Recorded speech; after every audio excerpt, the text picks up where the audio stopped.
لا إله إلا الله محمد رسول الله عليه صلاة الله وآله والأحبة لا إله إلا الله محمد رسول الله عليه صلاة الله وآله والأحبة Nyo karena pemahaman Allah Taala ajur daripada Nur Muhammad. Ha? Ya, yang kan kaneh lom dia. Engkau nyo ku aneh-aneh ya ju tauhid tu. Ana nak sebab Allah Taala kadim. Ya? Ana cuma alam semestanya mana-mana je ba Nur Muhammad. Man punya alam semesta je ba Nur Muhammad. Mudah pegah titik Allah je ba Nur Muhammad. Berarti sama dengan tak posisikan Allah lagi makhluk. Sedangkan Allah khalik. Yang pegak Nur Muhammad pi Allah. Nyan dur gempok be kerorau. Ha? Maksud Allah je dari nur. Nur sa pegat Allah. Jadi gempok be kerorau. Maksud menau. Sa pegat kuih nyan, urang sa pegat kuih. Ya, nya ke mungkin. Mungkin nurnya Nur Muhammad sa pegat Allah. Jina dak pegah ada Allah je dari nur. Maka mungkin urang je dari kuih. Maka payah dari ke lah mati tidak nyau. Kuihnya urang pegat. Nyau nanti dah. Allah kadim.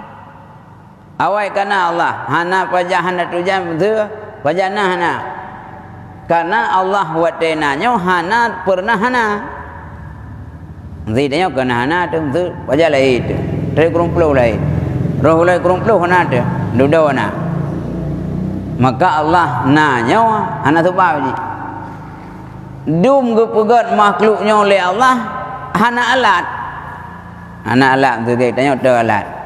Mana alat mana? Baru lu hatayan guna alatnya. Tumuli baru na guna pulpen. Allah nak kan. Man sebab begot. Tapi sebab-sebabnya Allah Taala begot. Musuh dari yang bau dia. Pakai kah kaya kah? Ikut cara ngungkat. Mau mihana begot cara ngungkat le Allah. Laba-labatan. Ya. Pakai nana tu kakak kawin. Nyan perkawinannya so begot.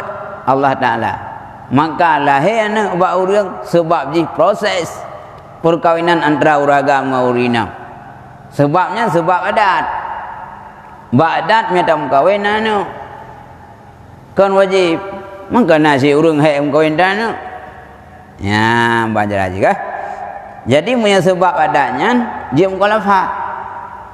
Ya, ban. Ya. Cái tauhid je hendak tinggi dah.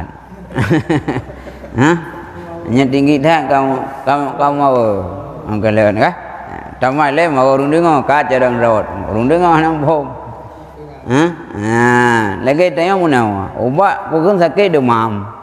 Dia abi tu dosis terus ribai dengar. Yang kam boleh urang umang.